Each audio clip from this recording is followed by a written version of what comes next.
Hello everybody, thanks for joining us here today for Fully Booked. Today I'm joined by Liam Gaul, well-known Wexford historian and musician. And Liam, I think it's fair to say that you've had a lifelong love of books. So I'm going to start by asking you, what was the book you loved most as a child? It's very easy to answer, Imelda, and it was Treasure Island by Robert Louis Stevenson. And as young fellas, we all had great aspirations. We were going to be pirates, firemen, airline pilots, or whatever. But I played with a group of chaps in the street where I lived, and we had phrases like "roar," "avast me hearties," and we were all, if you like, imitating these pirate chaps. Jim Hawkins was the main character, a young boy who lived in an inn near Bristol with his parents. And in that inn, there was also a chap called Billy Bones, an old seaman and also a pirate, and had a sailor's chest full of documents and a treasure island map. So the local squire, Trelawney, organised everything, and there we went. We eventually found a treasure. Oh, you found your treasure. And I'd say probably being from Wexford now, the pirates, appeal to you with all the seafaring people around you, Liam. Yes, it was, I suppose, yes.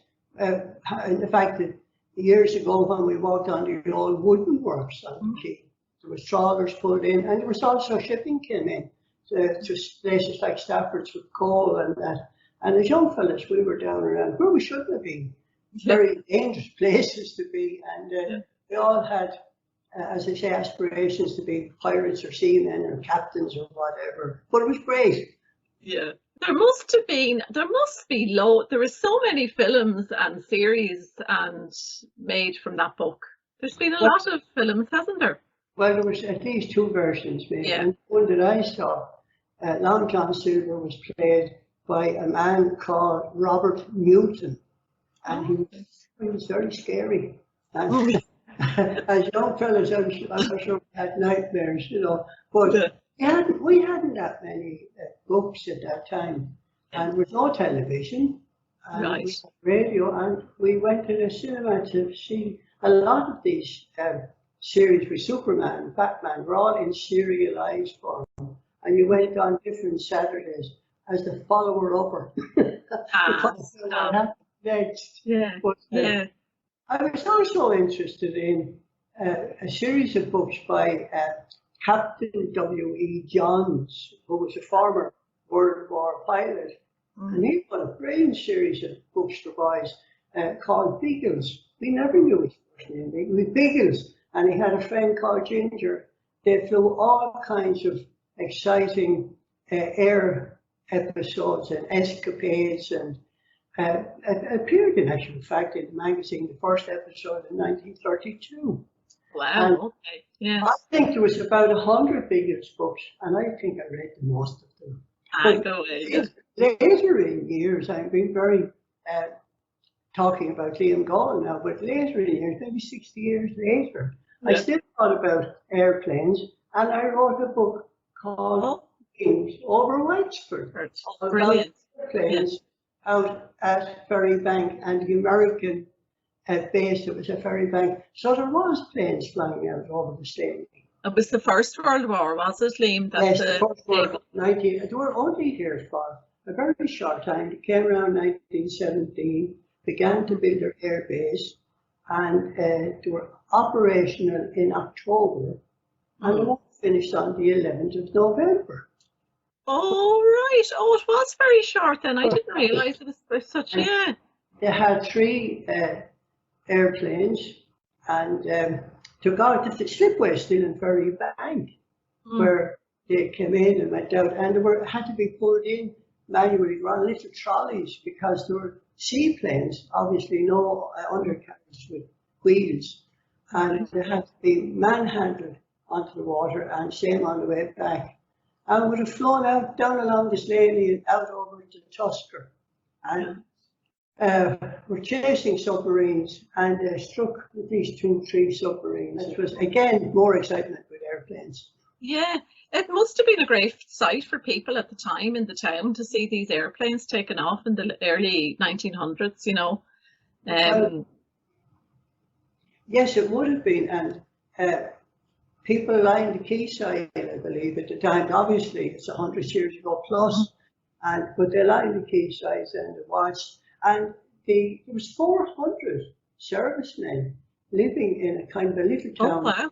at Ely House in that area. Yeah. Wooden huts, and the officers lived in Ely House. They commandeered Ely House, and they lived there. And but we played a very important role in World War One and bringing it to an end. Biggles was the book you liked as a teenager then, Liam, really, was it? Yes, of course. We all had comics, the Dandy, the Beano, and which we looked forward to. And we met various characters like Desperate Dan, Corky the Cat, Keyhole Kate, Dennis the Menace, and all of those characters. And there was one great comic as we got older, it was called The Eagle, and very colourful, kind of upmarket comic for boys. And the character was Dan Dare, pilot of the future.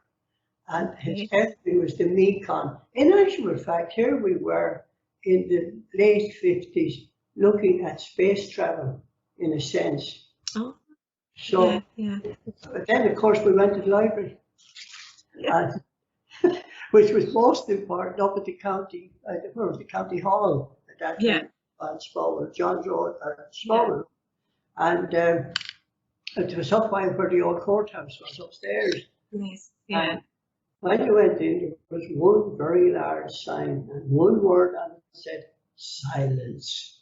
And not like the library today. Right, And librarians, there was Kathleen Looking and Anne Drury, and then there was two head librarians. There was Miss O'Rourke and Miss Conley, that I remember those two. But we got our books and had them stamped in the little cards put in, and that was our only source, really. Okay, Liam. Moving on then from the teenage adventure years and all the high-flying stories, what was the book that you remember that made you laugh? Very easy. As I said, we didn't have television, we had radio. And every Sunday I listened to a radio program called The Goons. There was Harry Seacon, Michael Benteen, Peter Sellers, and of course Spike Milligan, whom I enjoyed. And they all had different voices, different characters, and we had to visualize, as I said, no pictures. And there was characters like Neddy Seagoon, and Spike Milligan played the part of a character called Eccles. Now I don't know whether there is a town in England called Eccles. There's also Eccles Cakes. So I took a shine to Milligan. I thought he was absolutely very funny man. And he wrote a book called Cocoon, which was first published in 1963. And it was a first full-length novel from Spike, and his only major fictional work.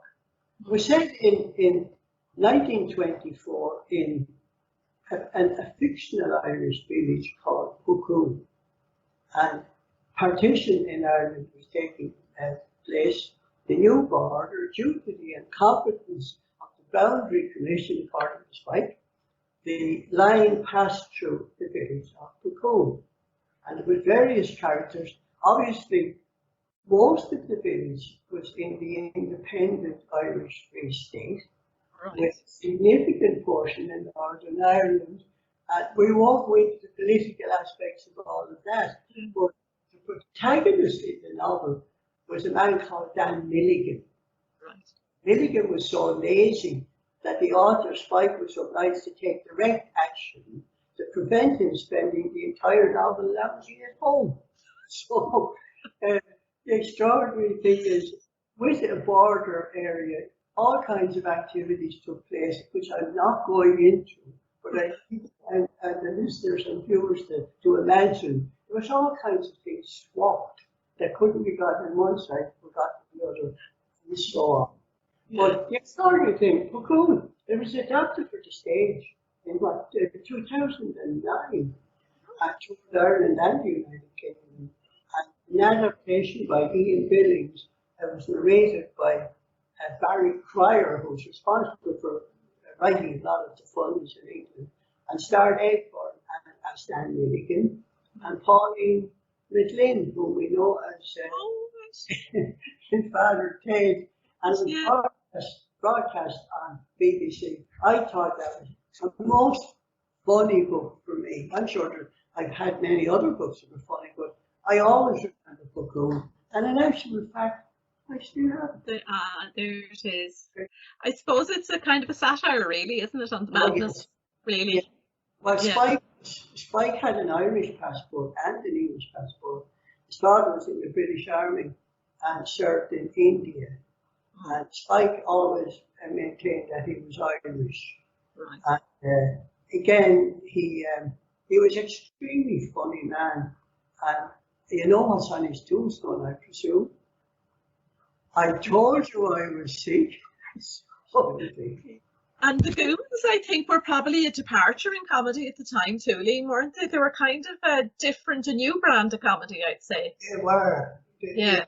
They were. And in actual fact, if you look at the characters, Harry Seacombe, a Welshman, a wonderful singer, and many years after we were watching him on Stars on Sunday, and a wonderful singer, and Michael Benteen was also a very, very fine comedy writer. And of course, Peter Sellers went on to wonderful fame. Yeah. You know, as a film star and a comedian. And Spike had some bad times in his life, but managed to keep going, you know. Yeah, he was an inspiration really that way, you know. Yes. Yeah. Liam, just talking about the Goons there, I'd say they were the forerunners for all the other comedy, you know, the kind of irreverent and different wave of comedy that came after, like Monty Python. Well, they would have, in the sense that we're talking about the 50s, the late 50s, and there was also another show on alternate Sundays called Round Horn with Kenneth Horne, who was the main character. He was a seriously kind of guy, but he had Kenneth Williams and Kenneth Connor and John Pertwee, I think was his name, and they were absolutely hilarious. Yeah. And would have been the forerunner of the Monty Pythons and John Cleese and all of those wonderful characters. And again, when I mentioned Kenneth Williams and Kenneth Connor, who went on also to star in the Carry On series of films. Yeah. So with the result, when those films came on stream, I was very much aware of those characters. I hadn't seen them, but knew their voices. Yeah. Characterizations that they would have had. Yeah. I feel that comedy, yes, I would credit the Goons as being, as a group of comedians. So now, Liam, here's a challenge for you. The next question is the book that you don't want to admit to reading. Very easy. Some years ago, my wife and I went to Fuerteventura for our holiday break. And I always would bring something special to read. And ordered the first part one of a series of books on the Roman Empire. And I kept it, brought it, and got myself ready to read it after the first chapters or so. I certainly did not like this book. And now I had nothing else. I was going to spend the whole time reading. It was a massive book. But I looked through the little bookshelf in the apartment, and there was soccer and there was fishing. Well, it wasn't really my scene. And I found a Mills and Boon. And my wife said, "So you're not going to read that, are you?" I was a Christmas trilogy of books. And it was, Three of them. About 700 pages. And I said, "So I have nothing else to read. All the papers were in Spanish." So anyway, I started reading. I was pleasantly surprised. Yeah. They were quite enjoyable stories and very legible, very, very well written. And I finished the entire book and I really enjoyed it. Now, I never read another one. That's my little secret. Not any longer. We won't tell anyone. Your Don't secret's tell safe with anyone. us. No, don't tell anyone. So now, So, well, this is a different one now. This coming on from that is the book that you most often give to others, Liam. again, a very simple answer to that question, Amanda. I like, if you like, supporting our own Wexford writers. I buy all of the Wexford, any books that are written by Wexford people. I have them all. Shelves are bulging with books here. And the one I bought many copies of it and passed it on to friends. Tumbling Down by Billy Roach, published in 1986. And in actual fact, I have 3 versions of it. And the last one came out as a hardback, which I have here. And there's 2 gentlemen on the front cover.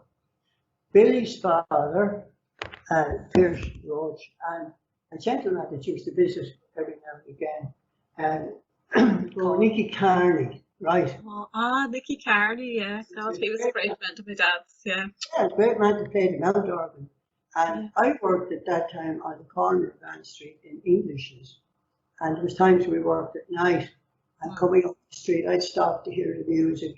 And Pierce would be singing, and he had songs like, you were hearing Red Sails in the Sunsets, South of the Border, I'll be your sweetheart, Ramona, When Irish Eyes Are Smiling, of course, Boulevard and Kelly the Boy from Catalan.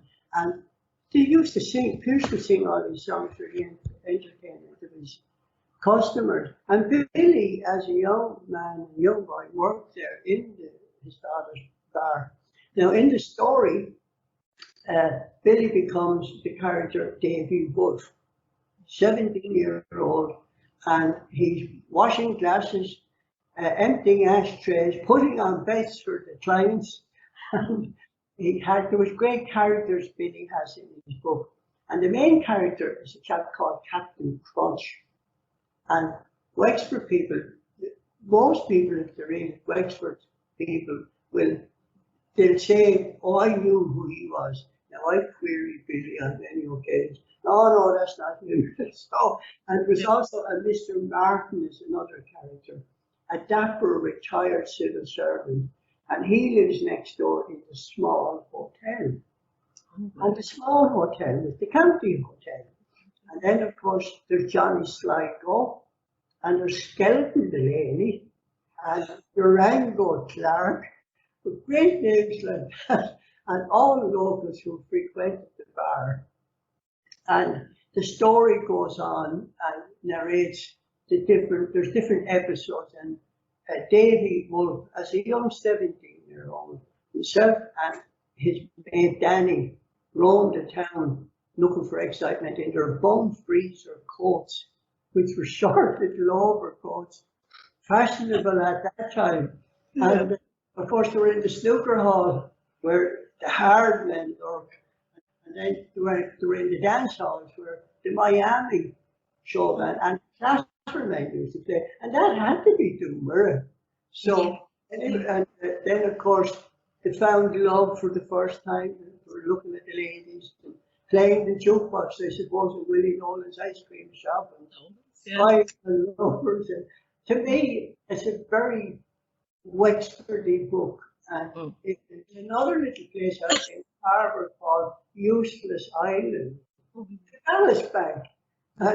So they were talking about putting a nightclub out there. I passed that book on to many people. They've all great enjoyment from it. Again, of course, look what Billy did. The number of she's written, plays, he starred in movies, and wonderful man. And of course, composition. You know, one of our fantastic musician as well, and I just tumbling down. It's just such a lovely snapshot of the town at a certain time, isn't it, Liam? It is, and it's very factual for me. I could see and I could relate to a lot of the characters. I may not have been right, but for me, it was very rewarding in thinking that I knew who they were. And when you think of the nickname Sligo, skeleton. These names, and of course, like many towns, Wexford is famous for its nicknames after people. Sometimes derogatory, and sometimes funny, and you had to be very careful where you and what you said. But anyway, I enjoyed Billy Roach. Yeah. And you're a great musician yourself, Liam. We haven't touched on that at all yet. Yes, I enjoy playing music, and from a very young man up to recent times. And yes, I had great enjoyment from playing music. Met many wonderful people and played in many different places. And I listen to music quite a lot, I must say, all the time, really. And I don't go out playing music anymore or anything like that. But when I did, I really enjoyed it and had great fun. As I said, met great people, and even played in the Baldonican show. Oh, go ahead, did you, Liam? And there was another chap as country music singer, well, not quite a country music singer years ago, a man called Guy Mitchell. Right. He used to sing Pawn Shop on the Corner, she wears the red feathers and a hooly skirt. And he was in the Talbot, gave a concert in the Talbot, and his own musician, I don't know what happened. But two friends of mine performed a trial with Nick Kitchen and Billy Doyle, that plays the drums, Bill Doyle, and we actually did the backing for Guy Mitchell. Wow. And we really enjoyed it, and they're kind of memories that I have of playing music. It was also, as you said, very rewarding in the sense of it gave me great enjoyment personally, and hopefully it gave those who listened enjoyment. No doubt. Yeah, no doubt. And you wrote the book then too on P.J. McCall. Oh, I did, yes. Yeah. And in actual fact, I have it, just happen to have it here.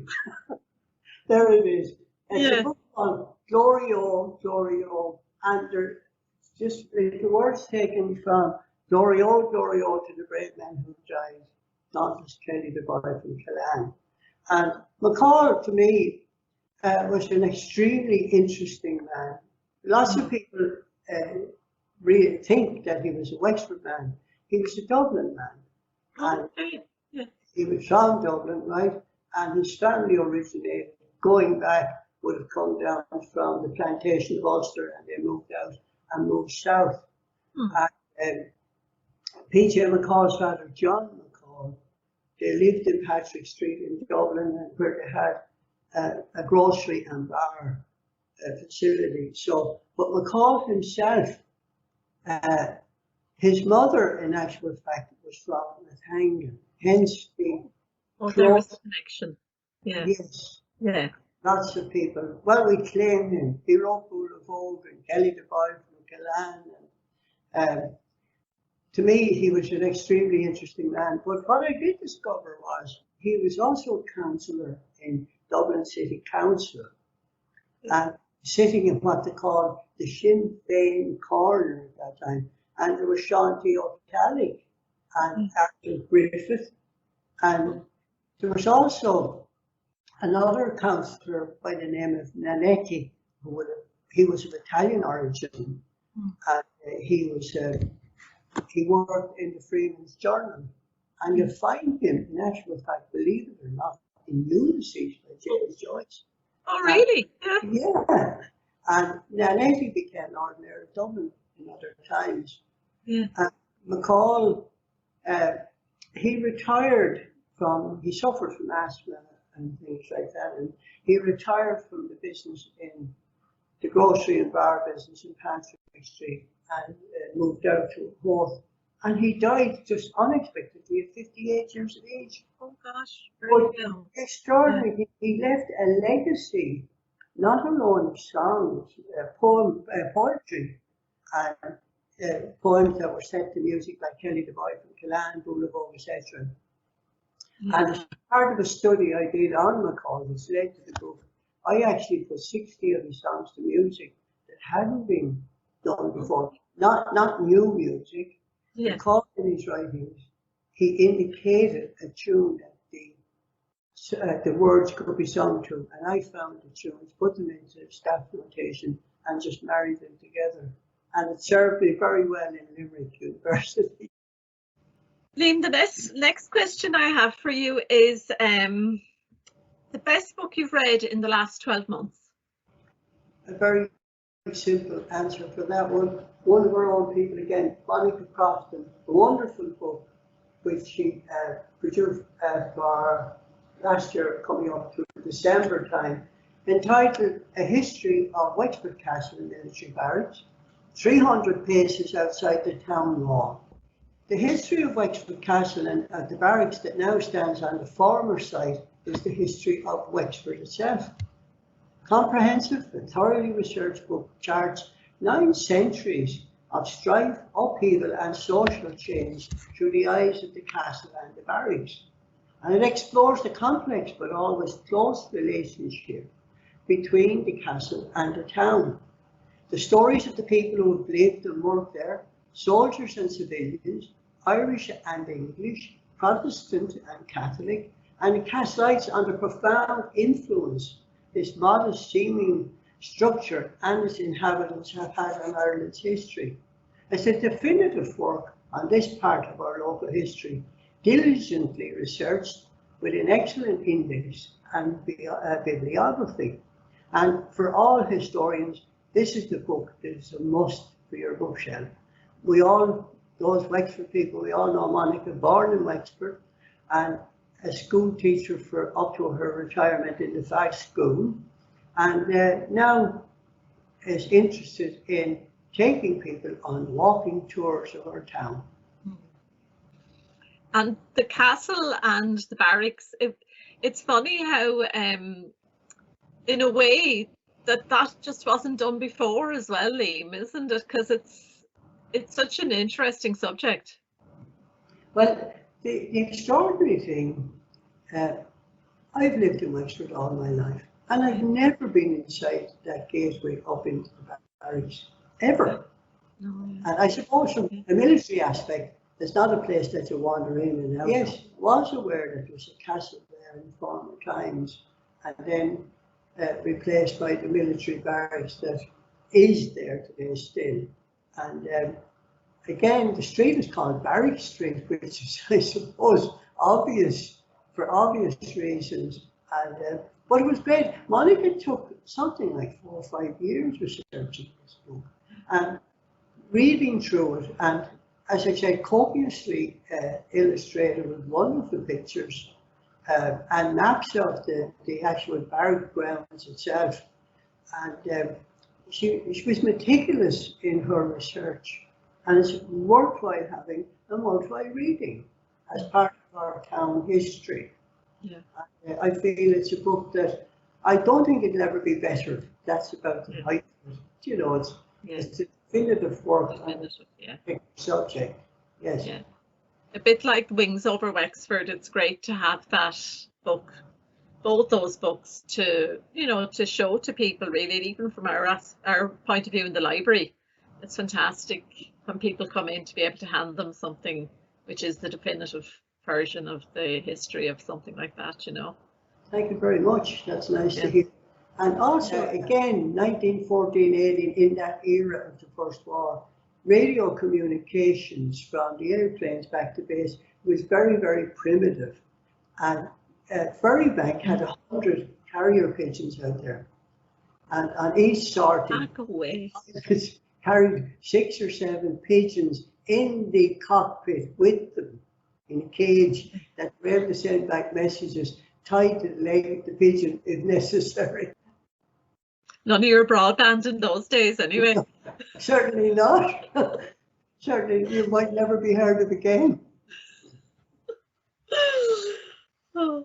So now, Liam, the next question is the next book you can't wait to read. Well, believe it or not, Imelda, I saw a little newspaper clip about 3 weeks ago. I'm interested in anything connected with the sea, or sailing or shipping, and also Tudor times, Henry VIII. But this book, I caught my eye. The Lamplighthers is the name of it, by Emma Stonex. Never heard of her. And it's dealing with a story based on the true story of 3 men who mysteriously went missing from a remote and otherwise deserted Cornish lighthouse in 1972.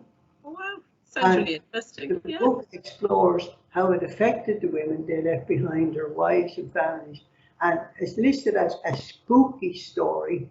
It's both beautifully written and a brilliant read. And there it is. Okay, great. Ordered it through our local bookshop in Selsker, and Yeah. my daughter picked it up and brought it to me today. So I Oh, started excellent. tonight. So there's something to start tonight. Brilliant, brilliant. That sounds really good. And we're on our last question now, Liam. Yes, and that is. That's the book that changed the way you think. We all have strange aspirations and how we're going to lead our lives and what life brings to us at times, totally unpredictable. And again, we take what we get. And coming into Christmas time, I always buy something Christmassy or something like that. I like to read something like that. I suppose it's that kind of dreary, lazy time of the year. But there's one book I have it for many years, and I've read it many times. But there it is. It's a simple little book, A Christmas Carol by Charles Dickens. And if you read that book, if you're familiar with it, you have the miserable Ebenezer Scrooge, very wealthy, couldn't spend Christmas. And over the story, you have Scrooge and Marley, who's not there, but he's mentioned, and they were both very, very careful with their money, wouldn't spend, wouldn't buy. There was three gentlemen came looking for a donation from Scrooge on Christmas Eve, and he ran him out of the office. He said, no, I don't give money out like that. So anyway, the ghost of Christmas past came to Scrooge, and it was the first spirit to visit Scrooge. And it took Scrooge on a tour of all his Christmases in the past. And then the next ghost was Christmas present. And he was a majestic giant of a man clad in green robes. And his lifespan is restricted to Christmas Day only. Now he escorts Scrooge on a tour of his contemporaries at holiday celebrations. And he's able to look in. It's like the snowman, he's flying through the air. And he's looking in on many people celebrating Christmas with light and nice food and celebrations. And the third ghost is the ghost of Christmas yet to come. The third and final spirit to visit Scrooge is a silent phantom clad in a hooded black robe. He presents Scrooge with an ominous view of his lonely death. So with the result, there's a moral within that book, how we live, and I'm not pontificating or preaching. No. If you read the book and see, some of us we have what we have, and we're never satisfied. We want more, and yet we refuse to help and help other people. At the end of it all, he suddenly realised that what he had missed. And Bob Cratchit turned up to work on Christmas morning, as usual. And Scrooge was there waiting for him in a very jovial manner. And Cratchit couldn't believe it. And he told him, Cratchit, go out and buy the biggest turkey you can find. We're going over to your house, we're going to have Christmas. And from there on, everything changed. He saw the, if you like, the futility of his ways through his life, of being mean and begrudging and all of that. So for me, I read it several times, and hopefully I try to live by some of the things I read in there. So it's one of those books. Yeah, and it's amazing when you think that is a Victorian book and it was written in Victorian times. Exactly. But the message of it is just as relevant today, really, isn't it? Yes, and I've read practically all of Charles Dickens, and the last one I read for a second time was the Pickwick Papers, a massive red tome of a book, and so many characters and funny names. But again, there's fun in it as well, even though Dickens himself had a very precarious kind of life, and his life wasn't great at the end of it all, But there were great writers in those times. Yeah. Classic, as they say. Yeah. That's my kind of reading. Yeah, you like the classics, and you have a great love of books, Liam, but you actually trained as a bookbinder, didn't you? Served your I did. apprenticeship. Yeah. I served a 7-year apprenticeship, and in the firm of John English and Company on the corner of Ann Street. It's La Côte restaurant now. Oh, right, yeah. That was the entranceway was there, and the works, as they call it, the printing works, there were printers and binders stretched right up along to Marlow Cleaners in Ann Street. And I served a 7-year apprenticeship there with a man called Con Sinnott. He was one of there was several Sinnott brothers, were all great singers. And it was hand binding. In actual fact, you learned how to sew sections of a book together, and you made up the covers.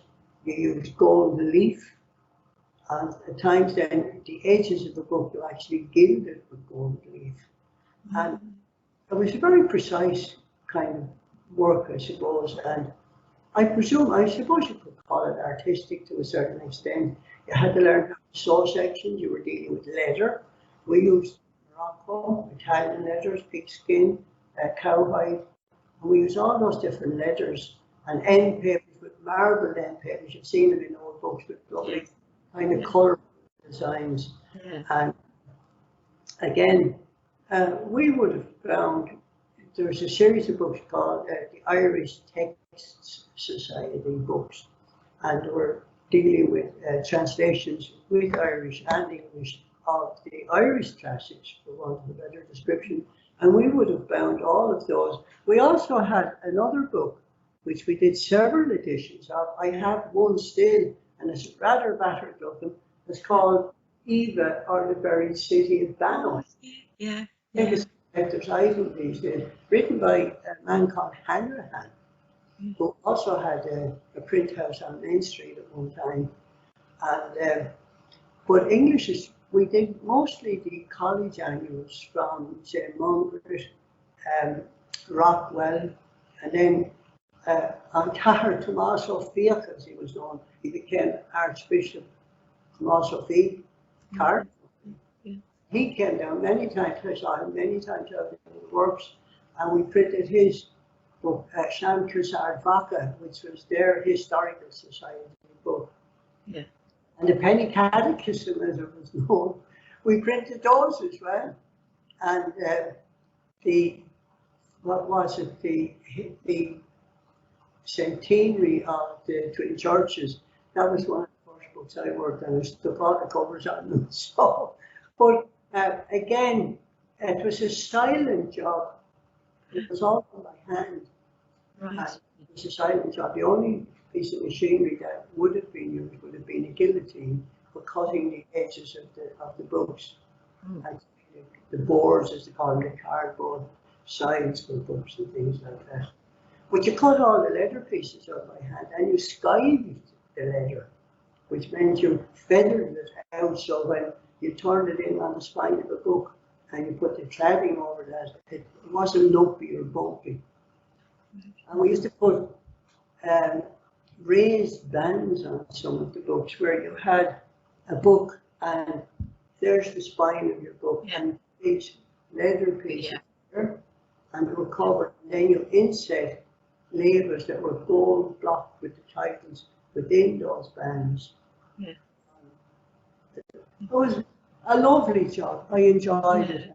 I really enjoyed it. The apprenticeship was very long, and the money at that time wasn't great, but it was lovely work, and I really enjoyed it. And I kept it going for a long time after English was closed, and just for a kind of a private aspect.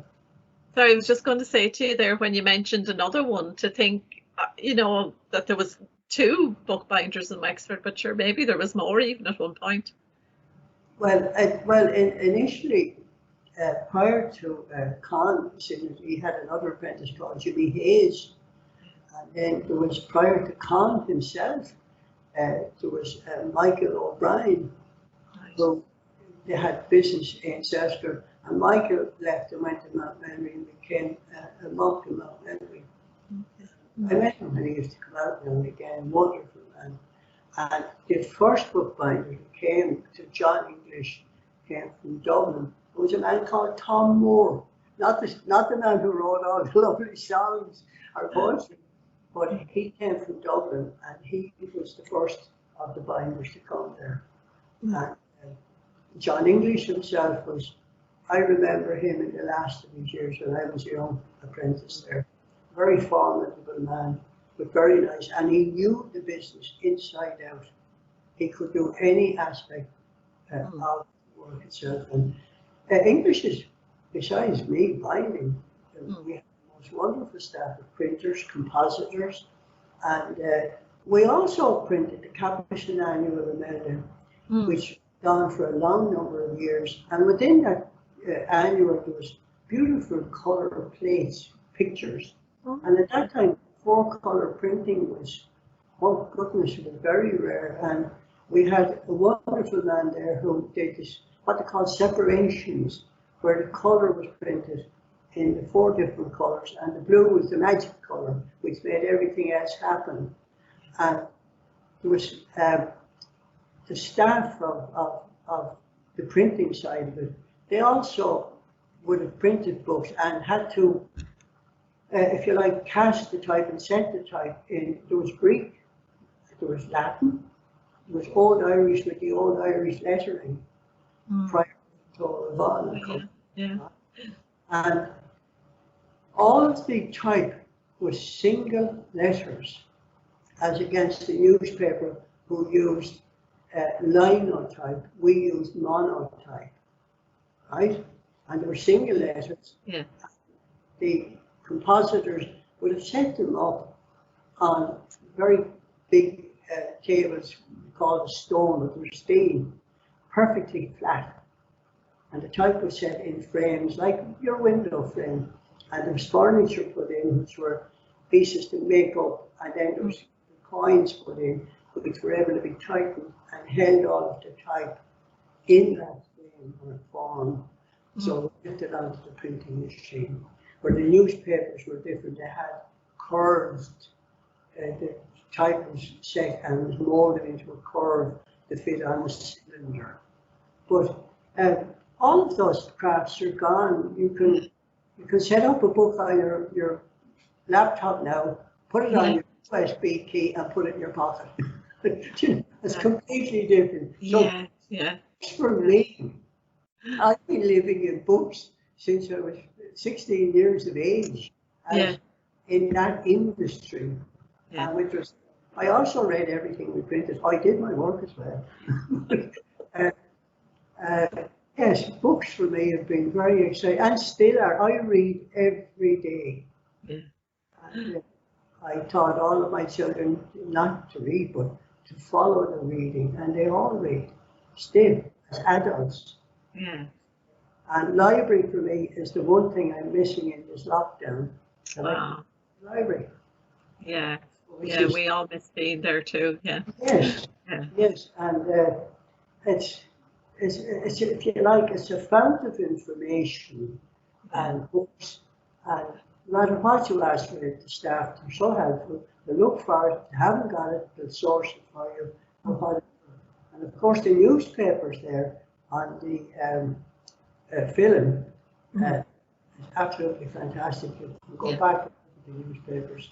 And the one positive thing I'm sure maybe people don't even realise, it's all free. Think about it.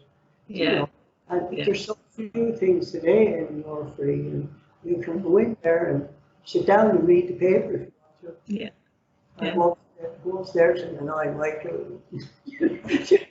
So it's a wonderful place. Oh, thanks very much, Liam. Thank you. And it's been lovely to chat with you today, and really enjoyed our chat. And wish you all the best now, and thank you for all your lovely titles that you suggested and the lovely conversation. Thank you so much for inviting me, Imelda, and I hope people will get some enjoyment out of our conversation. Thank you. Thanks, Liam. Slán before, slán at the nation. Slán.